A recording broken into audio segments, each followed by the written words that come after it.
네, 대표님 오늘 시간 내주셔서 너무 감사드리고요. 어디서 무슨 일을 하는 누구인지 간단하게 자기소개 부탁드릴게요. 저는 전주에서 마케팅업을 하고 있는 박하솜입니다. 아, 네, 마케팅업이요?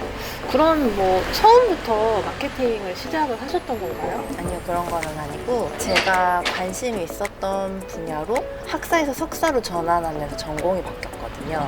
아, 그럼 기존에 원래 전공은 뭐였어요? 원래 전공은 사범대 화학교육과를 나왔어요. 아, 그런데 대학원을 의상학과 의료소재학과로 완전히 다른 네. 분야로 바뀌게 됐네요. 아주 얘기하자면 길지만 고3 때 꿈이 바뀌면서 아. 부모님은 사범대, 저는 의상 이렇게 바뀌면서 대학은 부모님이 원하는 데 일단 갔다가 갔는데 또 잘 맞아요. 아, 그것도 잘 맞아. 그래서 교사 생활을 하는데 4년 정도? 그 시간 동안 너무 제가 멈춰있는 그런 느낌이 드는 거예요. 선생님들을 이렇게 비하하는 말 절대 아니지만 그럼요, 네. 내가 매년 같은 내용의 것을 다루다 보니 그게 이제 저한테는 조심스러운 발언이지만 흥미가 떨어져요. 그러니까 하고 싶은 일을 이제 부모님의 경제적 의지 없이 할 수 있는 단계가 됐을 때 대학원을 갔고 그걸로 너무 행복한 시간을 보내면서 공부를 하는 도중에 이제 뷰티와 패션 쪽에 많은 행사 참여나 어떤 컨퍼런스 뭐 이런 것도 참여하면서 블로그를 시작하게 됐거든요. 아, 블로그요? 네네. 그게 2014년도였는데 그 블로그 하던 그 시절이 N 포털 사이트에서는 네. 굉장히 이제 막 붐이 일어서 한참 피크를 찍을 때였어요. 그러다 보니까 자연스럽게 잘 됐는지 어땠는지 모르지만 노출이 잘 됐고 그게 외주로 이어지는 거예요. 아, 그냥 처음에는 이제 취미 삼아서 가볍게 시작했는데 이제 나중에는 경제적으로까지 연결이 네네, 되는? 맞아요. 와, 신기하다. 대외 활동을 뭐 AK 공식 블로거도 하고 그러다 보니까 제 노하우도 쌓이고 거래처가 생기고 이제 그랬던 거예요. 그래서 너무 재밌고 흥미있는 일이었고 경제적으로 활동이 되다 보니까 자연스럽게 업이 된 거죠. 아, 그러면 처음에 이제 의상이나 패션 쪽에 관심이 있어서 그렇게 시작을 했는데 이제 마케팅으로 넘어가게 되신 거잖아요. 그럼 현재 이제 운영하는 회사는 어떤 마케팅을 하는지 구체적으로 소개 부탁드릴게요.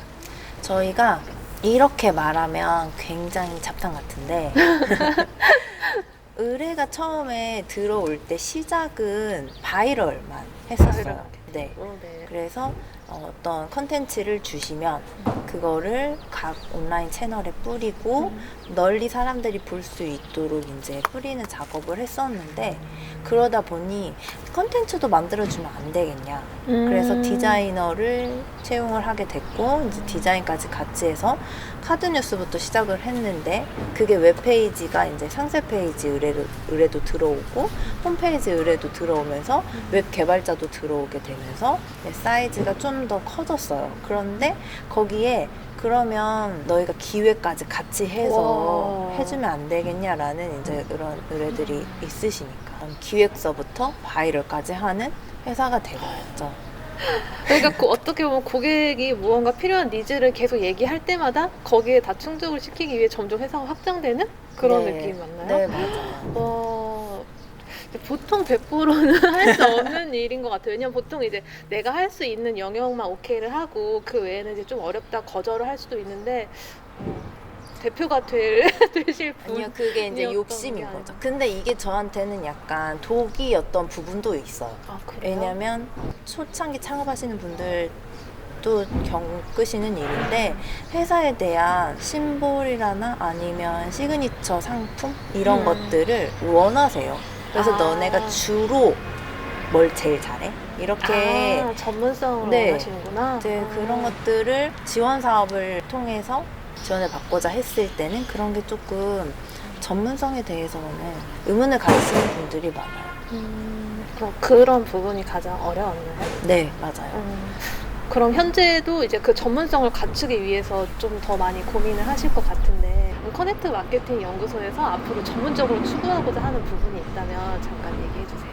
사실은 제가 지향하는 거는 IT 개발, IT 개발. 네, 프로그램 개발, 앱 개발 등 같은 같은 지금 현재 가장 핫한 4차 또는 5차 산업인데 현재 전문 인력으로는 부족해요. 그래서 더 채용을 하려고 하지만 많이 의뢰가 들어오는 거는 홈페이지예요. 그래서 지금은 주력으로 홈페이지 제작을 하고 있어요. 홈페이지 제작에 이제 같이 마케팅이 연계돼서 컨설팅이 들어가는 거고. 그래서 제가 알고 있는 지식을 홈페이지 제작과 함께 이게 제작되면 이것도 제작되면 좋고 이렇게 하시면 좋아요 라는 컨설팅을 함께 해드리고 있어요. 그럼 현재는 이제 홈페이지 제작과 마케팅을 주력으로 하고 있지만 미래에는 이제 IT 쪽으로 좀 더 전문화된 회사를 만들어가고 싶다라고 얘기를 해주셨는데 블로그를 2014년부터 시작을 해서 이 업을 하기까지 그렇게 길지 않은 시간 동안 정말 많은 성장을 이뤄오신 것 같아요. 그러면서 이제 어려움도 얘기해 주셨는데 그러면 이제 좀 지역에서 활동하는 창업가로서 이런 지원이 좀 있었으면 좋겠다 하는 부분이 있으면 좀 말씀을 해주세요. 저희 회사 같은 경우에는 서비스가 주 상품이다 보니까 그것은 사람으로부터 나오는 거고 네. 저희 직원으로부터 나오는 거잖아요. 그러니까 저희는 외주가 아닌 온전히 저희 안쪽에서 다 해나가자 라는 주의예요. 저를 제외한 8명의 직원들이 있는데 그 직원들의 인건비를 충당하기 위해서 저희가 한 달에 최소 벌어야 되는 돈이 있는 거잖아요. 네네.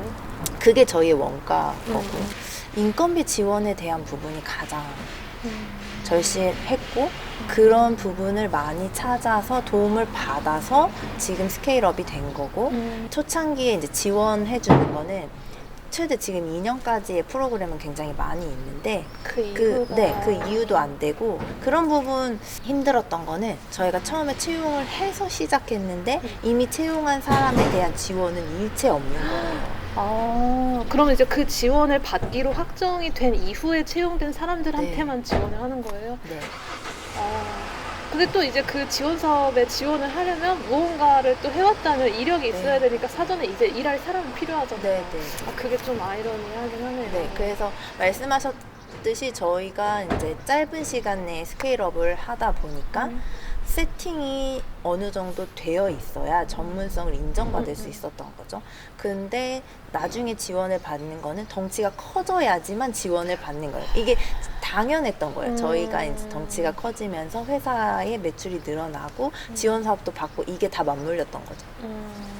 어떻게 보면 이제 막 시작하는 스타트업 기업한테는 참 어려운 부분이 많을 것 같다라는 생각이 들기도 하고 또 이제 2년이란 제한이 있기 때문에 사실 2년 동안 열심히 성장을 했지만 그 이후에 또 부담감을 안고 가야 되는 그런 고충이 좀 느껴지기도 하네요.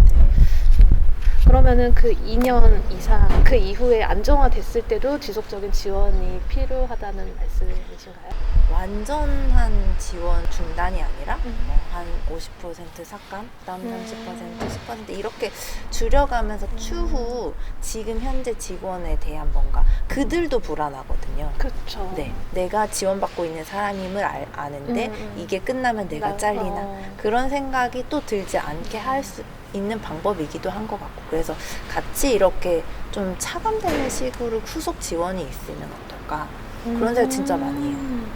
꼭 필요한 부분인 것 같아요. 청년들의 고용 안정을 위해서도 또 이제 지역의 기업의 또 안정성을 위해서도 꼭 필요한 부분이라는 생각이 드네요. 말씀해 주셔서 감사드리고요. 저희 공식 질문이 있어요. 네. 대표님이 생각하는 로컬 크리에이터란 무엇인지 얘기해 주세요. 커넥트를 시작하기 이전에 직원들이 모였던 이유가 이 지역을 벗어나는 타지로 직장을 잡는 친구들을 좀 붙잡고 그 붙잡을 수 있는 회사들을 돕는 그런 회사가 뭘까 고민하다 이제 이렇게 된 거니까 로컬 크리에이터란 지역을 사랑하고 그 안에서 실질적으로 외부인이 아닌 진짜 내부에서 활동을 해가면서 지역을 지켜가는 사람들이지 않을까. 어떻게 보면은 유능한 우리 지역의 로컬 크리에이터들을 계속 지역에 머물도록 하게끔 도와주는 회사라는 생각이 들어요. 커넥트 마케팅 연구소에 그 계획이 있다면 무엇이 있을까요? 제가 3가지 프로젝트를 크게 진행을 하고 있는데 하나는 저희 본업인 마케팅 그리고 하나는 도시재생 프로젝트. 또 하나는 이제 취약계층인 경력 단절 여성들을 위한 서비스 세 가지 프로젝트를 이제 좀 큰 카테고리로 진행을 하고 있는데 어쨌든 지역의 취약계층, 청년 또는 경력 단절 여성들이 저희가 제공하는 서비스로 발돋움하고 지역에 남고 다시 그게 그 좋은 영향력이 지역에 환원되고 이런 것들이 좀 선순환될 수 있도록 프로젝트를 좀 이어가고자 그리고 저희 회사도 당연히 같이 스케일업 되고 좀 더 많은 사람들이 친근하게 찾아와 줬으면 좋겠는 그런 회사를 만들어가는 게 앞으로의 목표입니다. 듣다 보니까 이제 마케팅에 대한 얘기는 많이 해주셔서 좀 그림이 그려지는데 그 경력 단절 여성을 위한 프로젝트라든지 도시재생 조금 구체적으로 더 설명을 해주실 수 있을까요? 도시재생 프로젝트는 저희가 3년 전에 도시 현장센터에서 지원 사업으로 꿈꾸리라는 걸 했었어요. 꿈꾸리? 네. 골목 재생 사업인 꿈꾸를 했었는데 그곳에 저희가 정말 순수하게 저희의 거래처 뒷골목을 정리하고자 지원을 했었는데 그게 당선이 되면서 골목 정비를 했어요. 그게 어떻게 시초가 돼서 그 근처 골목들을 이제 좀 어떻게 하면 재생 아니면 정리 또는 끊긴 발걸음을 유입할까를 생각을 하다가 2회차 때는 골목 정리가 아닌 골목으로 사람을 유입하는 프로젝트를 시작했거든요. 그러면서 어떻게 하면 재밌게 할까? 그게 게임하고 연결이 돼서 지역 대학생들을 모아서 1박 2일로 골목 안에서 게임을 진행을 하고 그들에게 이제 피드백을 받아서 얼만큼 골목에 대한 관심도가 생겼는지, 그다음 이 지역에 대해서 이해도가 생겼는지를 이제 뽑아내는 프로젝트였었어요. 그래서 현재는 2회차가 마무리되고 3회차도 준비 중에 있어요. 근데 그 3회차는 AR 게임과 함께 하기 위해서 그 게임을 개발하고자 지금 준비 중에 있고 그래서 제가 이제 그걸 하다 보니 게임이나 앱이나 뭐 소프트 개발 쪽으로 조금 더 회사가 성장이 됐으면 좋겠다는 니즈를 품게 된 거예요.